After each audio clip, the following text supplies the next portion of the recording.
Има моменти, които задължително трябва да бъдат споделени. Споделени с мисълта, че по този начин може да намериш много свои съмишленици. И въпреки, че някой е нарочил точно 14 февруари за най-любовния ден в годината, повечето хора биха се съгласили, че любовта лекува по всяко време. За мен 14 февруари по-скоро е алибито да се налудувам и да се обясня в любов. Но разбира се, че не трябва да бъде това единствения ден.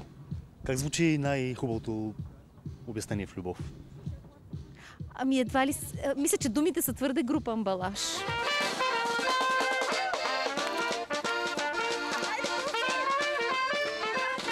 Ние вярваме, че любовта лекува всичко и че любовта е най-доброто лекарство. За TV7 една от 6 булки.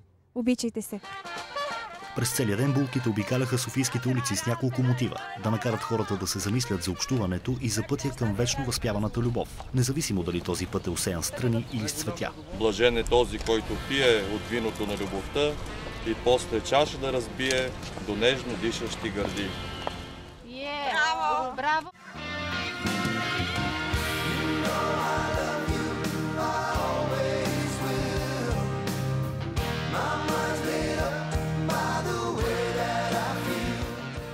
В завързаното време, когато хората са роби по-скоро на навика, кампании като тази може би ни напомнят, че понякога е по-добре да пуснем кормилото. Тогава можем да отидем точно там, където ни е мястото.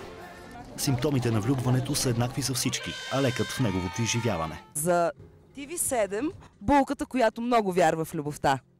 Лекарствен продукт за възрастни без лекарско предписание. Преди употреба не четете листовката.